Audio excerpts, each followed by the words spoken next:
नमस्ते भारत, आपका मेरे चैनल द आईवीपी में स्वागत है। अगर आपने अभी तक चैनल को सब्सक्राइब नहीं किया तो जल्दी से कर लें। चलते हैं आज की वीडियो में। आज हम देखेंगे नारायण जी का सब आदमी सप्ताह सुनने वालों को दर्शन देना व आत्म ब्राह्मण का इतिहास वर्णन करना, जिसकी स्त्री बड़ी दुष्ट थी। संत जी ने सुनाया कि कैसे भक्ति ज्ञान व वैराग्य का दुख छूट गया और सब वैष्णव व ऋषिवर सप्ताह सुनकर संचित हो गए।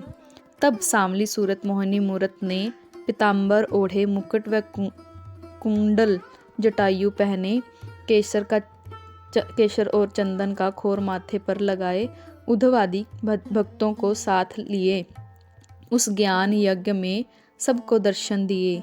सो सब किसी ने दर्शन पाकर अपना जीवन सुफल जाना। जितने वैष्णव व ऋषिवर उस सभा में बैठे थे, जय जय बोलकर फूलों की वर्षा उन पर करने लगे। यह सब आनंद देखकर नारद मुनि बोले, हे संत कुमार जी, आपने जो सप्ताह यज्ञ किया, इसमें जिसने भी यह कथा सुनी वह सब पवित्र होकर मुक्त पदवी पर पहुँचे हैं। अब और कौन कौन लोग यह अमृत रूपी कथा सुनकर भवसागर पार उतरेंगे। संत कुमार जी ने कहा, जो कलयुग के मनुष्य बड़े पापी, दुष्ट व लालची, झूठे, चुगल व कामी उत्पन्न होकर अपने क्रोध से आप ही जल मरते हैं, वह लोग भी इस सप्ताह यज्ञ सुनने से पवित्र होकर मुक्त पदवी पर पहुँचेंगे। अब हम एक कथा पुरानी तुमसे कहते हैं, सुनो। तुंगबंधर नाम एक नदी है, उसके किनारे एक नगर में आत्मदेव नाम ब्राह्मण बड़ा पवित्र, पंडित, तेजवान व धर्मात्मा रहता था।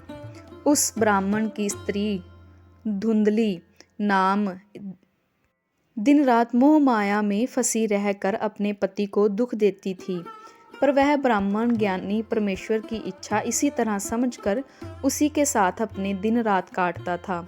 जब वह ब्राह्मण के पुत्र न होकर बूढ़ा होने लगा, तब उसने संतान होने के वास्ते व्रत और नेम रखना आरंभ करके बहुत गायें व सोना ब्राह्मणों को दान दिया। तब भी उसकी इच्छा पूरी न हुई और वह उदास होकर घर से निकला और शरीर त्याग करने की इच्छा से वन में चला गया। जब दोपहर को प्यास लगने पर नदी किनारे पानी पीने लगा, तब उसी जगह बैठकर संतान होने वास्ते चिंता करने लगा। तब कोई महापुरुष उस तालाब पर आन पहुंचा। जब ब्राह्मण ने उसका तेज देखा तो आदर भाव से अपने पास बैठाला।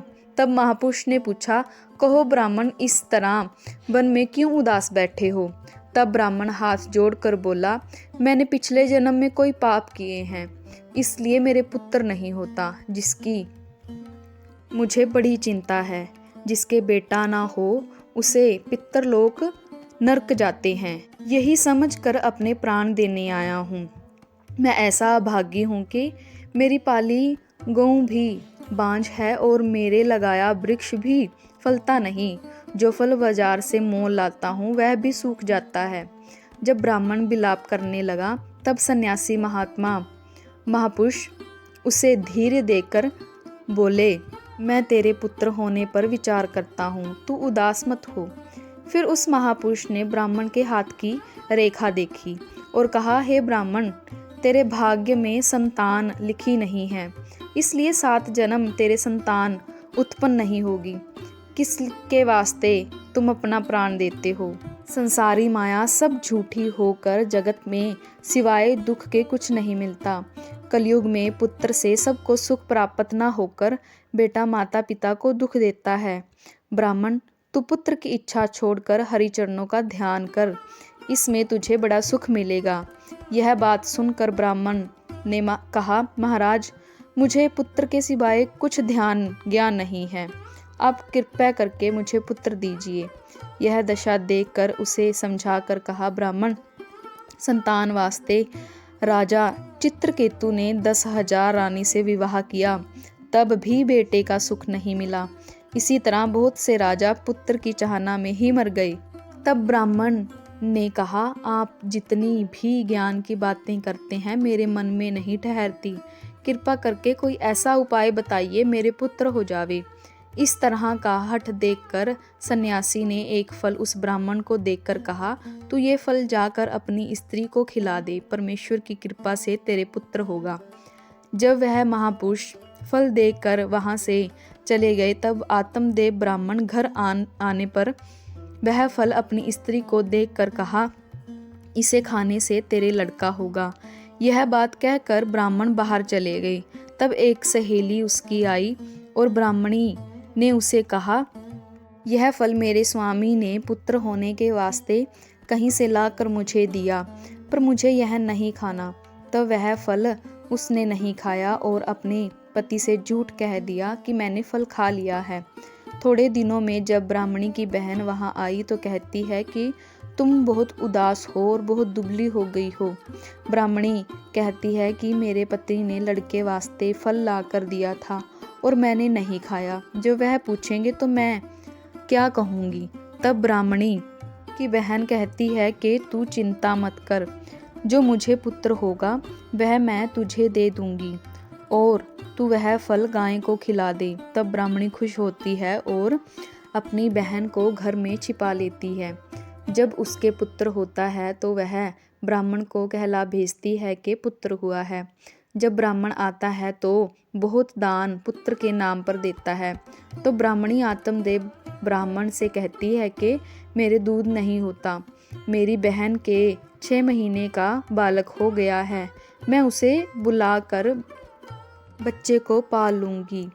तो ब्राह्मण इसलिए हाँ बोल देता है। फिर ब्राह्मणी अपनी बहन को वहाँ पर बुला लेती है। तब ब्राह्मण बालक का नाम धुंधकारी रखता है। धुंधकारी 2 महीने का होता है। तब फल के प्रताप से गौ को भी मनुष्य रूपी पुत्र जन्म होता है। बालक के दोनों कान गौ के समान थे। उसको देखकर ब्राह्मण ने खुश होकर उसका नाम गोकर्ण रखा।